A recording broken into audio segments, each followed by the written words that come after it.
Hola, otra vez nuevamente buenas noches. El día de hoy vamos a repasar lo que es el capítulo 11, Sistema Nervioso Autónomo, gracias a la gentileza de la gerente general Karen Chilali del curso de Nivelación 2020-2021. Y vamos a comenzar con este tema, con lo que son la comparación entre el sistema nervioso somático y el sistema nervioso autónomo. Recordemos que el sistema nervioso está dividido en sistema nervioso central y sistema nervioso periférico. Y a su vez el sistema nervioso periférico se divide en sistema nervioso somático, sistema nervioso autónomo y sistema nervioso entérico. Ahora vamos a hablar de estos dos sistemas que son pertenecientes al sistema nervioso periférico. Luego podemos ver y recordar que también hay una parte sensorial, vías sensoriales, si recuerdas, son dos, acabamos de hablar hace ratos, que es la vía, en este caso lenisco medial, y cordón posterior y la vía espinotalámica, que son sensoriales, que son aferentes o de subida, y luego tenemos la porción motora, si hablamos del sistema nervioso propiamente dicho, va a ser en este caso las vías de neurona inferior y neurona superior motora, ¿no? Eso hemos visto cuando descienden por la médula. Ahora vamos a avanzar un poquito hacia allá al efector, en sí, viendo los nervios espinales, que a eso se refiere. Por eso aparece la palabra aferente. ¿No? En la parte sensitiva tenemos la sensorial somática, que sabemos que va a recibir información de receptores de los órganos de los sentidos, y en relación a la parte autónoma va a recibir de las vísceras. Les acabo de decir en el tema anterior que las vísceras se habla a todo órgano que está dentro del tronco, ¿no? Entonces, eso es la parte sensorial. Recordemos, receptores para la somática, órganos especiales, que en este caso están los sentidos. En la parte sensorial de las vísceras, son receptores que van a estar controlando a las vísceras. Son la parte sensorial y van a subir por el nervio sensitivo, por la parte posterior de un nervio espinal, y van a llegar al sistema nervioso, y en el sistema nervioso van a usar ¿qué vías? Si es sensitivo, la vía del cordón posterior y del hemisco medial y la vía espinotalámica. Si vamos a la parte motora, cuando va a descender del sistema nervioso, tenemos también por la parte aferente, va a descender por lo que es la neurona motora superior y la neurona motora inferior, que va a descender por la médula y van a salir por el nervio espinal, y tienen que salir por el nervio, por la parte del nervio anterior, ¿no? Por la parte anterior.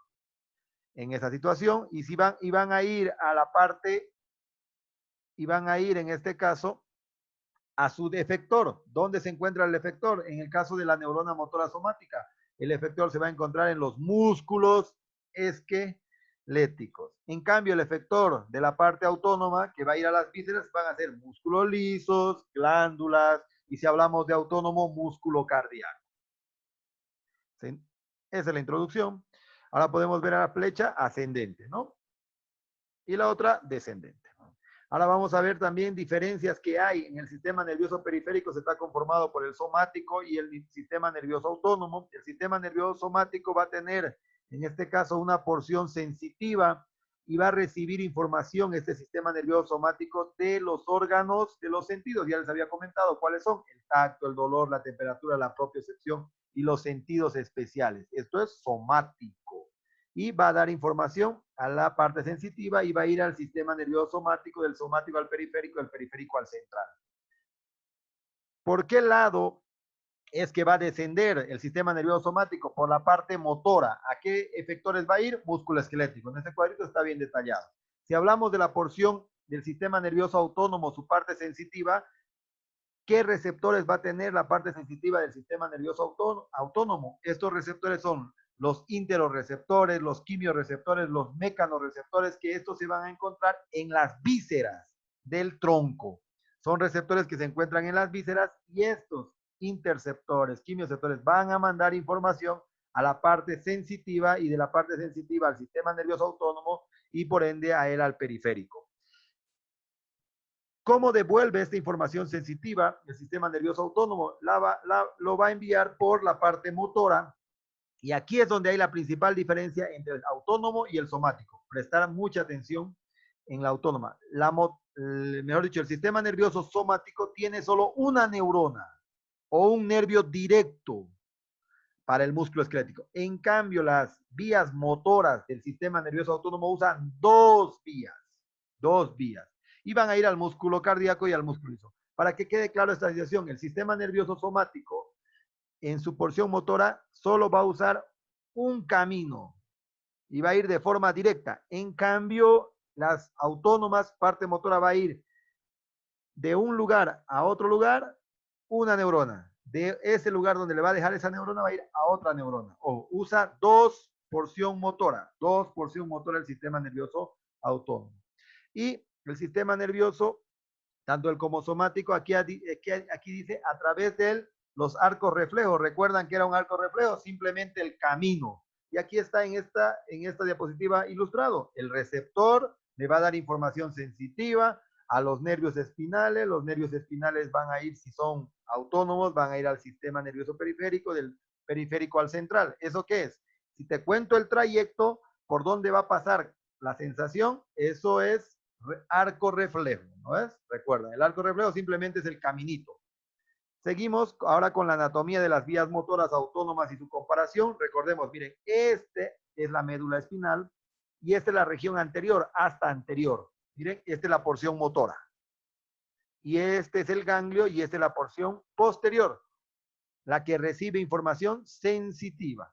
A lo que yo me estaba refiriendo hace rato es esta situación. Miren, este es somático de cajón por el hecho que usa solo una sola neurona o un solo nervio. Miren, te va de forma directa desde el sistema nervioso central al músculo, que sería el efector. En cambio, la neurona motora autónoma, fíjense, usa un pedacito, miren, hasta aquí sería un axón o un nervio, y de aquí, miren, usa otro axón. Entonces, la porción motora del sistema nervioso autónomo usa dos tipos de neuronas, neurona preganglionar y neurona postganglionar. Pregunta de examen igual. ¿Qué características tiene la neurona preganglionar? Si se fijan, la neurona preganglionar es mielínica. ¿Qué quiere decir? Tiene conducción saltatoria, por ende rápida. En cambio, la postganglionar, que es esta neurona, es amielínico. Amielínico. Tiene conducción continua, por ende es lenta. Eso quería dejar bien claro, ¿no? Y como ya tiene dos neuronas, recordemos que también la porción motora del sistema nervioso autónomo va a tener una porción simpática y una porción parasimpática. Simpática y parasimpática.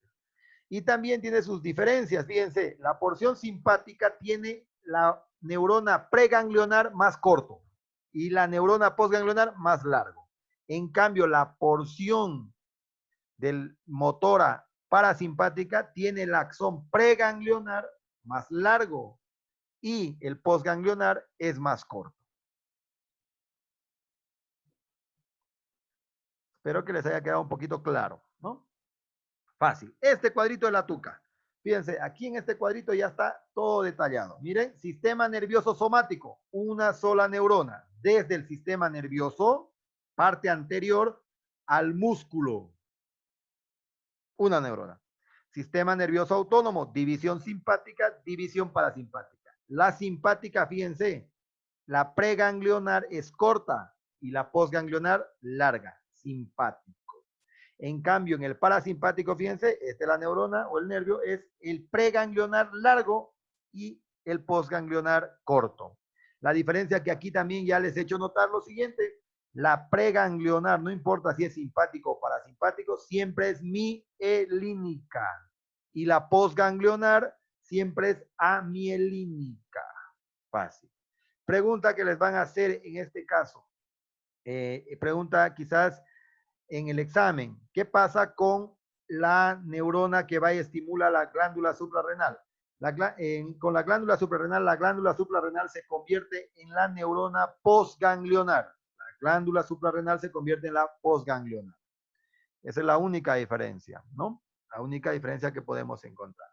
Este otro cuadrito también ya lo habíamos visto. Fíjense, ahora apartamos órganos de los sentidos. Esta es la vía somática, ¿no? Pero recordemos que a nivel de sistema sensitivo, no importa si es somático o no importa si es, en este caso, autónomo. Lo que va a variar simplemente del somático al autónomo son los receptores. Si aquí dice sentidos, somático, pero si aquí si diría mecanorreceptores, interceptores, ¿qué sería? Autónomo, pero van a usar el mismo camino a los nervios espinales posteriores y van a entrar a la médula espinal por la rama posterior, o mejor dicho, por la asta posterior de la médula. Y miren, van a subir, ¿a dónde? Al sistema nervioso central. Aquí, si ustedes fueran más capo, esta flechita de aquí, ustedes tendrían que estar repasando que va a ir por el menisco medial, cordón posterior y me falta uno que es la vía espinotalámica. Eso es sensitivo. ¿Cómo va a descender del sistema nervioso a la parte del sistema nervioso periférico? Aquí tienen que poner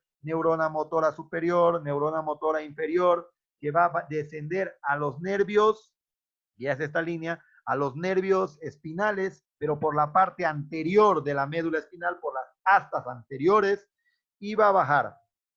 Si es somático, es a músculo voluntario, músculo esquelético, y si es autónomo, va a ir a la parte involuntaria. Pero recordarles que si es somático, es un solo nervio. Si es autónomo, dos nervios. Uno aquí y otro va a bajar. Entonces, es involuntario, músculo liso, músculo cardíaco y glándulas. Tiene una vía parasimpática y una vía simpática. Diferencias, el simpático es excitador, el parasimpático es inhibidor. Otra diferencia, su neurona preganglionar del parasimpático es más larga y su neurona preganglionar del simpático es más corta. Espero que haya quedado claro, como el agua. Cuadro, es un bonito cuadro, tenemos la comparación entre el sistema nervioso somático y el sistema nervioso autónomo. Estas son las características y las diferencias que tenemos que buscar. Tenemos la aferencia sensitiva. A nivel sensitivo, el somático, ¿qué es lo que nos interesa? Sentidos especiales. A nivel autónomo, fíjense, es interoceptores, mecanorreceptores, ¿comprenden? Es la diferencia que hay. Somático, siempre tienen que meterse sentidos especiales, ¿no? Y aquí el autónomo puede reconocer algunos sentidos somáticos, pero no es su especialidad. Se encarga de interceptores, mecanoreceptores, propioceptores, receptores que se van a encontrar en las vísceras o en los órganos. El sistema nervioso autónomo se encarga de receptores que se encuentran en las vísceras. En cambio, el sistema nervioso somático se encarga de receptores que se encuentran en los órganos especiales, tacto, equilibrio, no sé, visión, el gusto. Esa es la diferencia, ¿comprenden? Control de las eferencias, fácil. El control de los órganos que maneja el somático, netamente voluntario, netamente ¿qué? Músculo esquelético, ¿no ves? Entonces el control es voluntario de la corteza cerebral, contribuyen a este control voluntario los núcleos basales, el cerebelo, el tronco del encéfalo y la médula espinal. En el caso del sistema nervioso autónomo, el control es netamente involuntario, está a cargo, pregunta de examen, está a cargo el hipotálamo. ¿Quién controla el sistema nervioso autónomo? El hipotálamo. También lo controla el sistema límbico. Recordar que el sistema límbico está con la ira, con las emociones. Luego tenemos al tronco del encéfalo que se va a encargar de qué? De la formación reticular, del SAR, si recuerdan que es el que te mantiene en vigilia. También se encarga del sistema nervioso autónomo la médula espinal y el control limitado de la corteza, ¿no? Que en otras palabras, la corteza no controla de buena manera el sistema nervioso autónomo. Las vías de las neuronas motoras, esa es su principal diferencia, es vía mononeuronal. ¿Qué quiere decir? El somático solo va a tener una neurona, mejor dicho, desde el sistema nervioso central al efector. En cambio, el sistema nervioso autónomo tiene dos vías, preganglionar y postganglionar. La preganglionar es mielínico y la postganglionar amielínico. Ya les repetí dos veces, ¿no? En esa situación. Hablemos de los neurotransmisores. Los neurotransmisores del sistema nervioso somático solo usan acetilcolina. El sistema nervioso somático usa acetilcolina. En cambio, el sistema nervioso somático, el sistema nervioso autónomo usa tres: acetilcolina, adrenalina y noradrenalina. Pregunta de examen.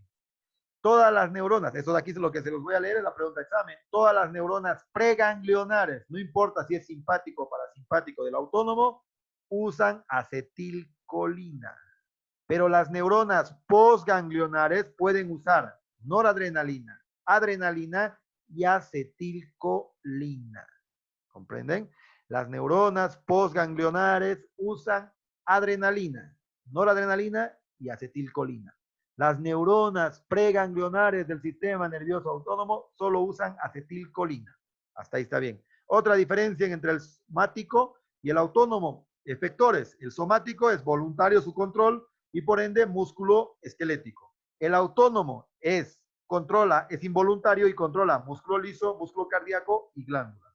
Su respuesta sería en el somático contracción del músculo esquelético. En cambio, en el sistema nervioso autónomo hay contracción, relajación del músculo liso, aumento y disminución de la frecuencia cardíaca porque controla el corazón, la fuerza de contracción del músculo cardíaco, el aumento y la disminución de la secreción glandular.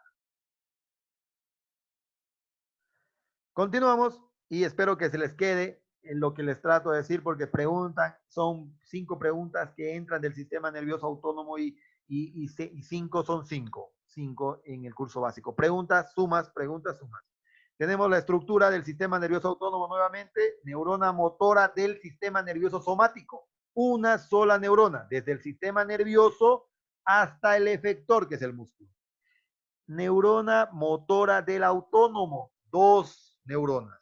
Una neurona preganglionar y otra neurona postganglionar. Este es simpático. ¿Por qué razón? La preganglionar es más corta, mielínica. Y la postganglionar es más larga, amielínica. En el parasimpático, la preganglionar es más larga y la postganglionar es más corta. ¿A qué efectores estimulan tanto el simpático como el parasimpático? Músculo liso, músculo cardíaco y glándulas.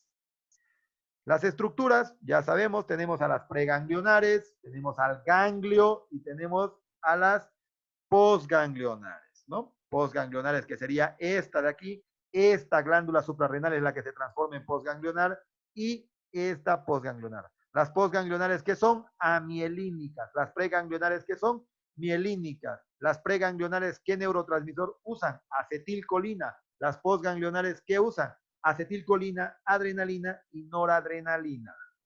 Fácil. Recordarles también la palabra ganglios, ya les decía, los ganglios siempre se van a encontrar en el sistema nervioso periférico, excepto 3.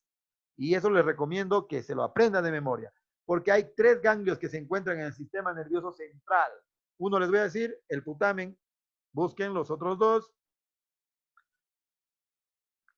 Hablemos ahora de las vías, cómo va la información.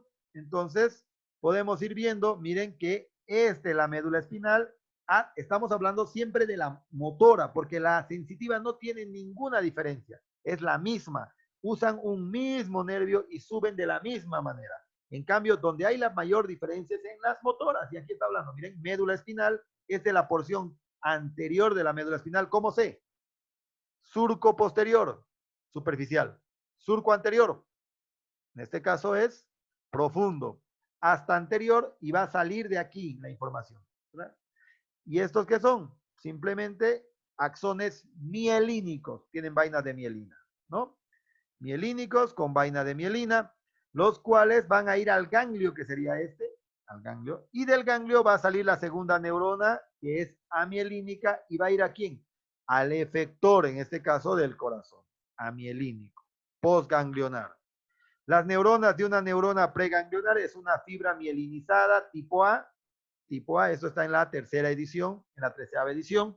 Entonces, son axones de neuronas preganglionares. Es una fibra mielinizada pequeña tipo A. Pero, ¿qué nos interesa de la preganglionar? Mielinizada. ¿Qué tipo de conducción? Saltatoria. ¿Rápida o lenta? Rápida. Así tienen que recordar. Luego hablamos de esta neurona. Los axones de las neuronas postganglionares es una fibra pequeña. ¿Qué nos interesa? Esta siempre es amielínica de tipo C. Las neuronas preganglionares tenemos en este caso de la división simpática, que también es conocida la división simpática como toracolumbar. Van a salir de las astas laterales. ¿Por qué está grande aquí? ¿Por qué está con rojo? Recordemos, cuando estábamos hablando de médula espinal, tenemos la sustancia gris de la médula espinal, va a tener unas astas posteriores, sensitivo, astas anteriores, motor, y tenía una asta lateral, y es esta asta lateral la que controla el sistema nervioso autónomo. Entonces, los cuerpos de estos nervios autónomos se van a encontrar en estas astas laterales, pero van a salir por las astas anteriores. Ojo con eso. Los cuerpos de las neuronas preganglionares se encuentran en las astas laterales, pero salen por las astas anteriores. También cuidado que les engañen eso cuando pregunten el examen, ¿no? Tenemos axones, deferencia toracolumbar. ¿Qué quiere decir deferencia toracolumbar? Salida de, ¿no es? Deferencia quiere decir salida del sistema nervioso y va a encontrarse estas porción simpática se va a encontrar a la altura del tórax hasta la región lumbar, desde el nervio T1 hasta el nervio L5, ¿no es? Toracolumbar, por eso se llama, ¿no? O en este caso dice hasta el nervio L2.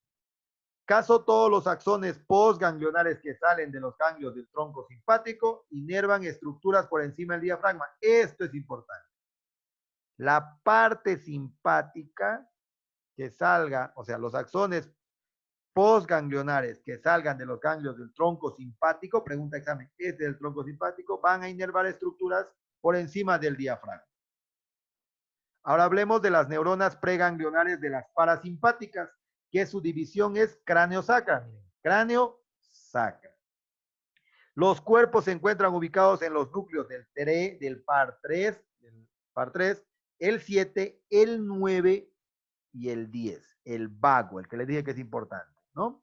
Y va a salir de las astas laterales del segundo y el cuarto nervio sacro. Aquí es medio complicadito. Las astas laterales de la porción parasimpática solo se encuentran en el sacro, porque su porción del cráneo, de las neuronas preganglionares va a salir directamente del tronco del encéfalo, del 3, del 7, del 9 y del 10. Ganglios autónomos, seguimos con la división simpática y la división parasimpática, estos dos son motores, tenemos a los ganglios del tronco simpático, que son bilaterales, se está refiriendo a estos ganglios, son dos, y si usan estos ganglios para salir, las neuronas postganglionares, ¿a dónde van a inervar? Parte superior del diafragma. Entonces, tenemos estos ganglios del tronco simpático, son bilaterales y hay cervical medio e inferior. Cervical medio e inferior. Inervan, miren, este cuadrito es bonito, inervan la mitad superior del diafragma. Nervios que salgan del tronco simpático van a inervar la parte superior del diafragma. Nervios que salgan, o mejor dicho, axones que salgan de los ganglios prevertebrales, que son el ganglio celíaco, el ganglio mesentérico superior, el mesentérico inferior, que esos son los tres más importantes, luego el ganglio aórtico renal y el ganglio renal, inervan la parte inferior al diafragma. Entonces, diremos que la porción simpática, la porción simpática va a tener dos lugares a donde ir a inervar. Primero, ¿quién es el que marca esos dos lugares? El diafragma. Lo que está por encima del diafragma tiene que ver con ¿quién? Tronco simpático. Lo que está debajo del diafragma, ganglios prevertebrales. Pregunta de examen igual. En los exámenes pasados ponen paravertebrales y su nombre es prevertebrales. Y los parasimpáticos simplemente van de forma directa a los ganglios terminales. No necesitan al diafragma. Ellos inervan de forma directa. ¿Saben por qué razón? Porque el 80% es inervado por el vago y no necesita dividirse hacia arriba del diafragma o hacia abajo del diafragma. El 80% es del vago. Una imagen les voy a mostrar, pero la teoría me gustaría que entiendan. A esto me refiero, o a esto se refería. Miren, la porción simpática cuando usa a estos nervios, a estos ganglios de la cadena simpática o tronco simpático, se llaman estos. Fíjense, todos los que salen van a ir a inervar por encima de ¿quién? Del diafragma. En cambio, fíjense esta línea roja, miren, está saliendo ¿por qué ganglio? Ganglio mesentérico superior, mesentérico inferior. ¿Comprenden? Estos ganglios celíacos, fíjense, miren esta línea roja, no está pasando por la cadena, se están saltando a la cadena simpática y están yendo ¿a dónde? A los ganglios celíacos, estamos hablando de la vía simpática, a los ganglios celíacos, mesentérico superior y mesentérico inferior, y van a ir a inervar por debajo del diafragma. Fácil. La organización simpática toracolumbar va de T1 a L2, desde ahí va los nervios que se encargan, es una vía motora, usa dos neuronas, eso ya sabemos. La preganglionar es mielínico, es corto, y la postganglionar es amielínico, es largo. Eso también ya sabemos. Cansado de explicar. La cadena simpática inerva parte superior del diafragma. ¿Cuál es la cadena simpática? Esta de aquí. Todo axón que salga por la cadena simpática, parte superior del diafragma. Todo axón que se salte a la cadena simpática y vaya al ganglio celíaco, al mesentérico superior y al mesentérico inferior, va a inervar la parte inferior del diafragma. Ojo con eso. Fácil, fácil, fácil. Se los he puesto. Ahora hablemos de la trayectoria simpática. Hay axones de la neurona preganglionar que ingresan al ganglio del tronco simpático. A eso me estoy refiriendo. Axones que ingresen al tronco simpático, ya saben ustedes, por encima del diafragma. ¿Ves? Miren, estos axones van a entrar. Miren, esta línea roja. Sigamos a la línea roja. Fíjense, ha entrado este axón ¿a dónde? Al tronco simpático. Si ha entrado al tronco simpático, va a inervar ¿qué? Directamente, ¿a dónde? A la parte superior del diafragma. Pero fíjense esta línea negra. Esta línea negra. Miren, le vale disculpen la palabra a las chicas, le vale un cacahuete. ¿Qué? El tronco. Miren, le vale un cacahuete. Está agarrando y le vale. Se pasa directo. ¿A dónde va a ir? Al ganglio celíaco o ganglio mesentérico superior o ganglio mesentérico inferior. ¿Y a dónde va a ir a inervar? Órganos debajo del diafragma. Fíjense, esa es la diferencia. ¿Comprenden? Existen dos tipos de vías simpáticas o trayecto simpático. Uno que se va por el tronco y sí o sí va a ir ¿a dónde? En este caso, por encima del diafragma. Otro que le vale gorro el tronco simpático y va a pasarse de largo y va a ir por debajo del diafragma gracias al ganglio celíaco, mesentérico superior y mesentérico inferior. Con esto espero que haya quedado clara esa situación. Y les voy a dar un último ejemplo. Si a los que han viajado a La Paz, ahí van a entender. Si recuerdan, cuando viajas a La Paz, hay un camino el cual te lleva a Oruro y el cual te lleva a La Paz. Y aquí se aplica de la misma manera, de la misma manera. ¿Qué ejemplo les puedo dar? El de la línea roja, ¿qué está haciendo? Va a ir y va a entrar y va a permanecer por la autopista. Y va a ir directamente a La Paz y va a usar el camino del tronco celíaco. Si usa el camino del tronco celíaco, por encima del diafragma. Pero fíjense, este que está yendo a Oruro, sale, no quiere seguir la avenida y se tuerce y se salta la carretera Cochabamba-La Paz. Y se tuerce, ¿a dónde? A Oruro. ¿Y dónde va a ir a inervar? A toda la parte de el diafragma, pero en la parte inferior. Fácil, ¿no? Y existen, ahora, estas cuatro enunciados que ven aquí son solo para los que usan el tronco simpático. Las primeras tres pertenecen al tronco simpático y la cuarta no le interesa, ¿no? Y aquí se los voy a explicar, se los voy a leer antes para que entiendan un poquito mejor de qué vamos a hablar en el gráfico posterior. Y tenemos, puede hacer sinapsis con neuronas postganglionares en el ganglio del tronco simpático. Wow, ya habló de tronco simpático, tú tienes que decirme, este va a inervar todo lo que, todos los órganos que van por encima del diafragma, ¿no ves? Al que llega al primer lugar. Puede acceder, el segundo puede acceder y descender por el tronco simpático, vuelve a mencionar, superior o inferior antes de hacer sinapsis con la postganglionar. ¿Qué quiere decir? Menciona el tronco simpático, este axón va a inervar toda la parte superior del diafragma. Y el tercero, puede atravesar el ganglio del tronco simpático sin hacer sinapsis. Ah, aquí nos ha dicho, miren, puede atravesar al ganglio. ¿Qué está haciendo? Se está saltando al ganglio. Si no hay ganglio, ¿a dónde va a ir? A los ganglios prevertebrales. ¿Cuáles son estos? Celíaco, mesentérico superior, mesentérico inferior. Por ende, va a inervar toda la parte inferior del diafragma. Y el último se extiende de una manera directa desde la médula a la glándula suprarrenal. Medio complicado, pero ahorita lo vamos a hacer simple. Fíjense, existen, en este caso, 4 vías. Las dos primeras usan al tronco, o usan al tronco simpático. Si usas al tronco simpático como camino, ¿a dónde vas a ir? A la parte superior del diafragma. Si no lo usas, a la parte inferior, y el cuarto es exclusivamente para glándula suprarrenal.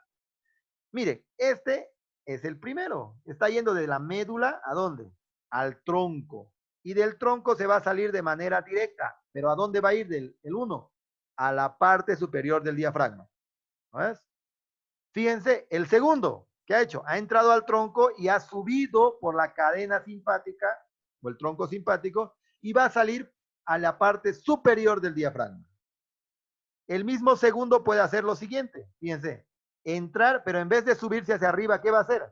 Bajar por el tronco simpático, pero de la misma manera va a inervar estructuras por encima del diafragma. ¿Qué les quiero decir? Que la segunda forma de salir del tronco simpático es una, o sube o baja, pero va a ir a inervar la parte superior del diafragma.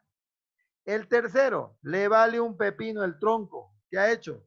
Ha girado, se ha dado la vuelta y ha ido directamente ¿a dónde? A un ganglio prevertebral. Celíaco, mesentérico superior, mesentérico inferior, y le vale gorro y se va a salir, pero va a ir ¿a dónde? Parte inferior del diafragma. Y la cuarta vía, que va directamente a la médula suprarrenal. Fácil. Continuando, un axón simpático preganglionar tiene muchas ramificaciones, puede, esto también es importante lo que está de rojo, puede hacer sinapsis con más de 20 neuronas postganglionales a la vez.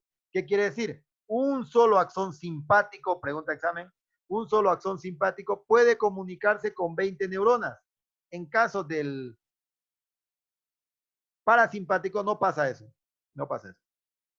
Cuando recibe estímulos, las neuronas simpáticas preganglionares, las células de la médula suprarrenal, esto es pregunta también de examen, cuando una neurona preganglionar va a estimular a la médula suprarrenal va a liberar alrededor de 80% de adrenalina y 20% de noradrenalina. Pregunta de examen, pregunta de examen.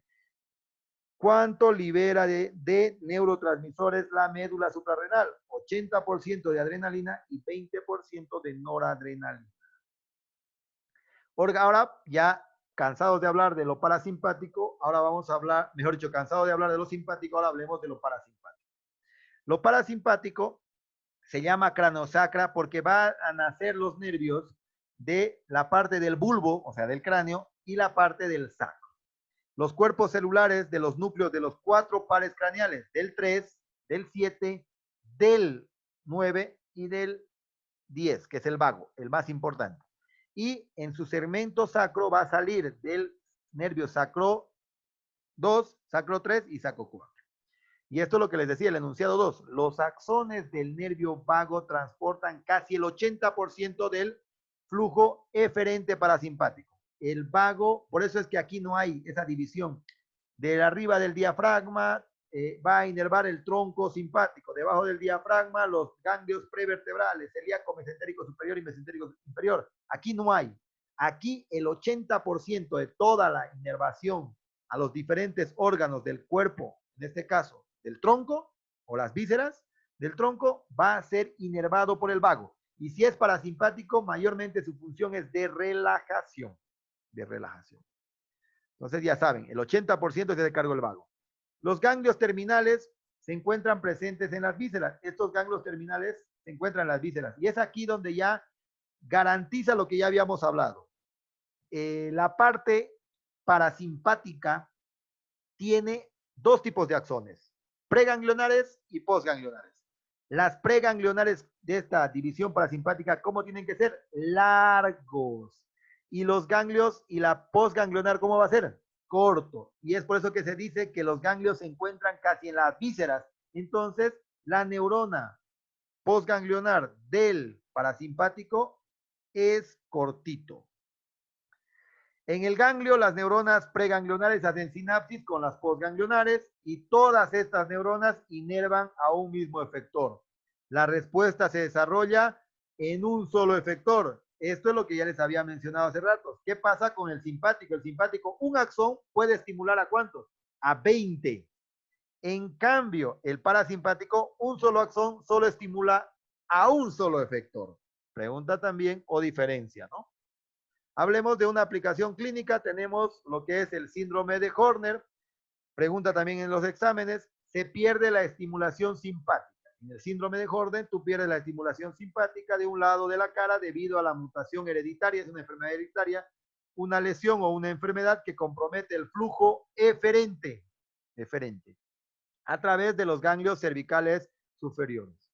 Los síntomas se producen en el lado comprometido de la cara y consiste en la caída del párpado superior, contracción de la pupila y pérdida de la sudoración. Algo importante, otra palabra clave de este síndrome de Horner, aparte de perder la estimulación simpática, es esto, que es eferente. ¿Qué quiere decir? El problema está a nivel de la salida de la información. En otras palabras, es motor sus síntomas. Por eso es que dice caída del párpado, o sea, no hay la contracción en el párpado, las pupilas tampoco se contraen y hay una sudoración.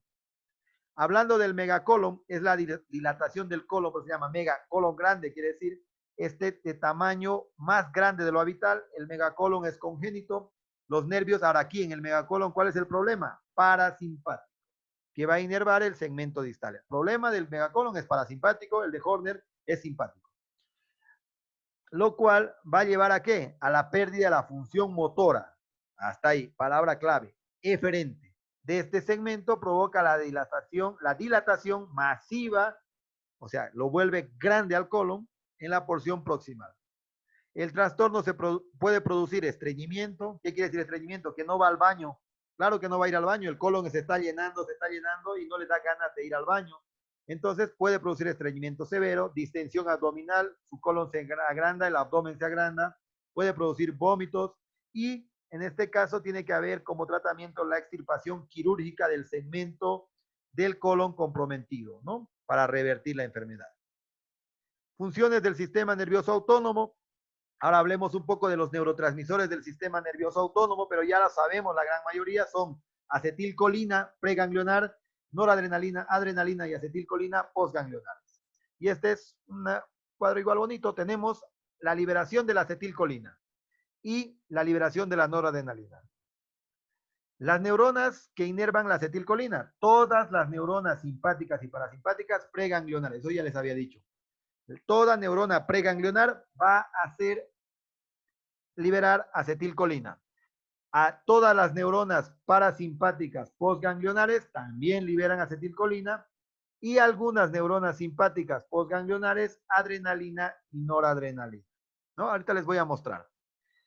Como la acetilcolinesterasa inactiva la acetilcolina con rapidez, los efectos parasimpáticos son breves y localizados. El efecto parasimpático es breve y localizado. La mayoría de las neuronas simpáticas postganglionares liberan neurotransmisores de noradrenalina. Medio complicado. Ahora se los voy a poner. Y aquí podemos ver en el gráfico, fíjense, este es toracolumbar. Si es toracolumbar, ¿qué sería? Simpático. Los cuales, miren, esta neurona preganglionar, ¿qué va a liberar? Acetilcolina. Acetilcolina. Pero esta parte, que es es la postganglionar, esta otra neurona que es la postganglionar, puede liberar acetilcolina, noradrenalina y adrenalina. Fácil. De nuevo aquí. Ahora hablando de la porción parasimpática, este verdecito es la preganglionar. ¿Qué va a liberar? Solo libera acetilcolina. Esta es la postganglionar. ¿Qué va a liberar? Adrenalina, noradrenalina y acetilcolina. Fácil. Otra imagen, subrayado. Esta es la preganglionar. ¿Qué libera? Acetilcolina. Preganglionar, acetilcolina. Preganglionar, acetilcolina. ¿Cómo sé que es preganglionar? Mielínico. ¿Cómo sé que es simpático? Corto, corto. ¿Cómo sé que es parasimpático? Largo la preganglionar. Ahora sí vamos a las postganglionares. Miren, amielínicos y amielínicos. Largo, simpático. Largo, simpático. Corto, parasimpático. Y fíjense, estos son simpáticos. ¿Qué está liberando? Noradrenalina, está liberando también acetilcolina y nuevamente acetilcolina. Se ponen a pensar, entonces, eso tienen que recordar. Las postganglionares pueden liberar, ¿qué? Acetilcolina, noradrenalina y adrenalina. En cambio, las preganglionares solo liberan acetilcolina. Si no han entendido, ya, medio que no va a dar. Actividades del sistema nervioso autónomo. La mayoría de los órganos va a recibir instrucciones de ambas divisiones.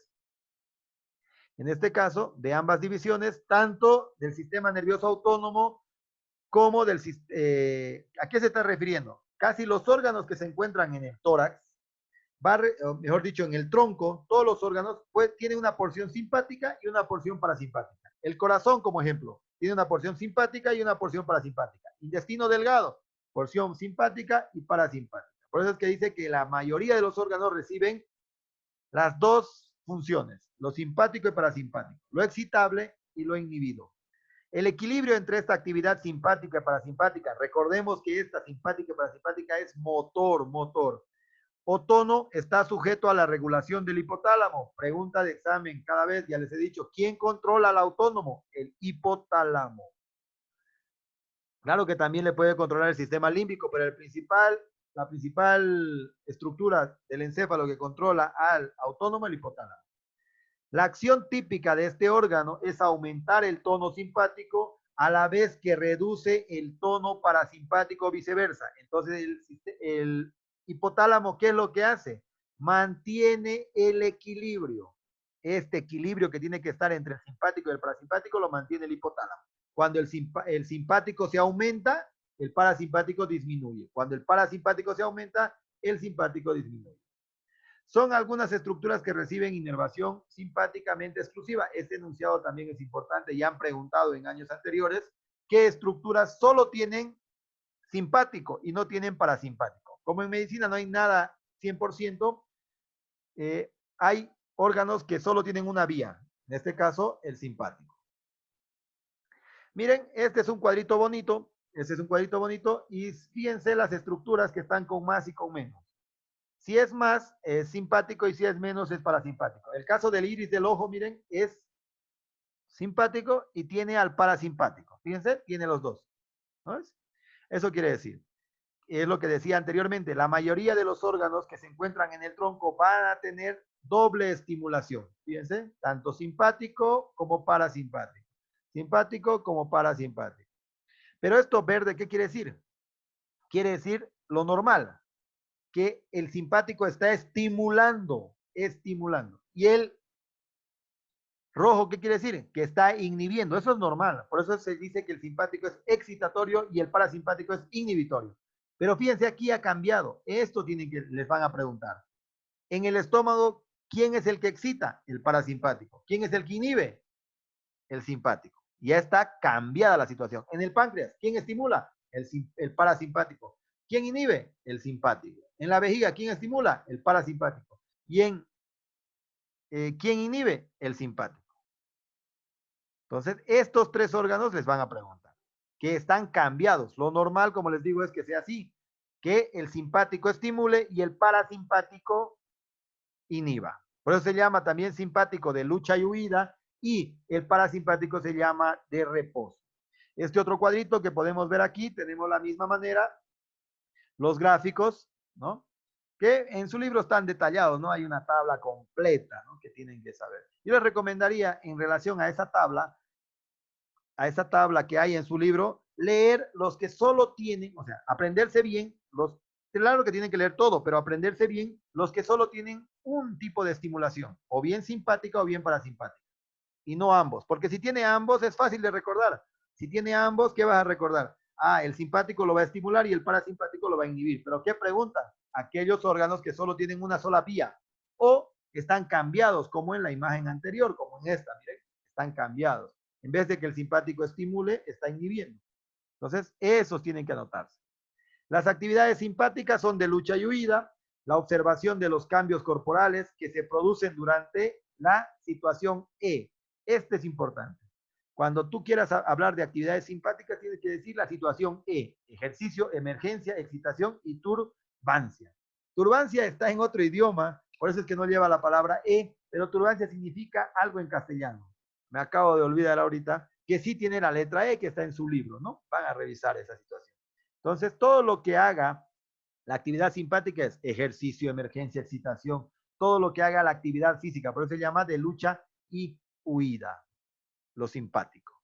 Las actividades parasimpáticas, reposo y digestión, tienen el acrónimo de SLUT 5, que son respuestas parasimpáticas, que serían salivación, por eso dice digestión para la comida, lágrimas, urinario para ir al baño cuando has tomado tu refresco, la digestión y la defecación. Son las 5 actividades que hace el parasimpático y tiene 3 funciones o 3 reducciones importantes.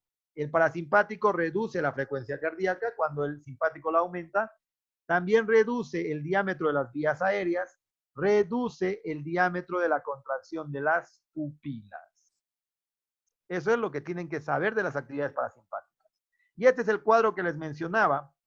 Si se fijan que está, en este caso, bien detallado en su libro, pero ¿a qué me refería con que ustedes tienen que ir a estudiar los que realmente les pueden preguntar? Por decir, glándula sudorípara han preguntado. ¿Por qué razón? Fíjense, tiene actividad simpática, pero no tiene actividad parasimpática. Se ponen a pensar. Y son estos los que ustedes tienen que estudiar. Porque si tiene ambos, ¿qué va a pasar?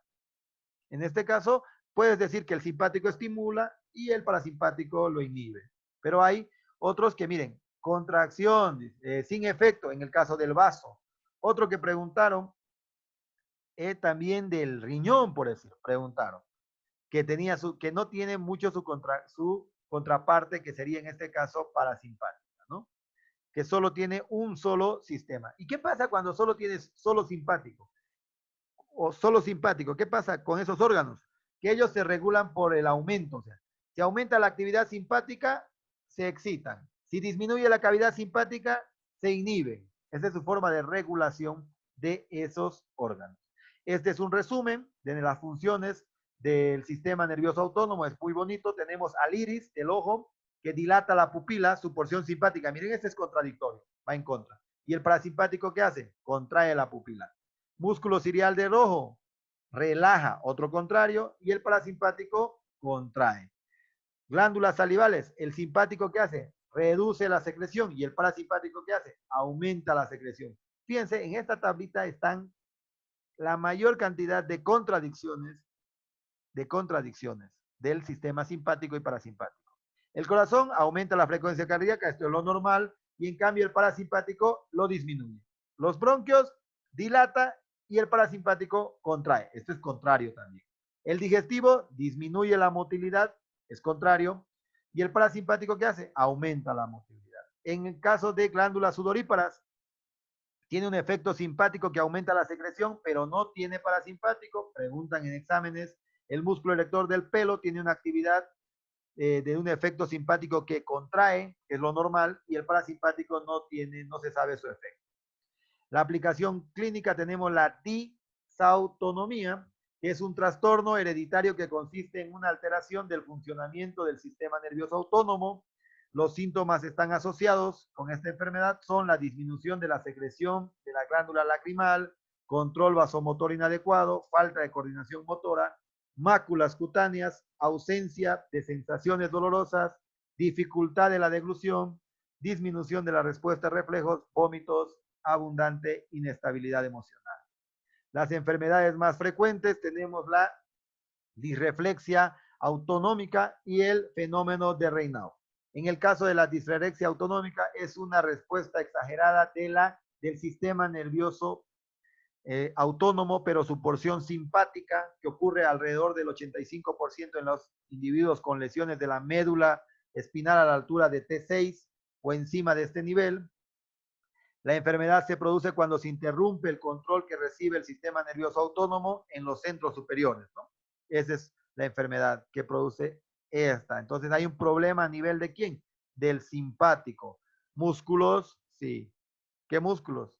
Vamos a ver a los músculos lisos, cardíacos, va a haber un problema en esa situación, ¿no? Pero en la parte superior, en la parte superior. Luego vemos el fenómeno de Raynaud, que es este fenómeno de los dedos y las manos y los pies sufren isquemia. Pregunta de examen este fenómeno, en la cual puedes, después de la exposición al frío o una tensión emocional, el trastorno se debe a una estimulación simpática. ¿Qué pasa en la disreflexia autonómica? Hay una lesión en el simpático y en el fenómeno de Raynaud hay una sobreexcitación del simpático. Por ende, en los vasos sanguíneos va a producir vasoconstricción y por ende tus dedos se van a volver azulados. Tus dedos se vuelven azulados. Entonces, aquí hay una sobreestimulación del simpático que es en el fenómeno de Raynaud, y en la reflexia autosómica hay un problema a nivel del sistema nervioso simpático. Gracias, ese ha sido todo lo del sistema nervioso autónomo. El lema del día es: contra más fuertes sean tus pruebas, más grandes serán tus victorias.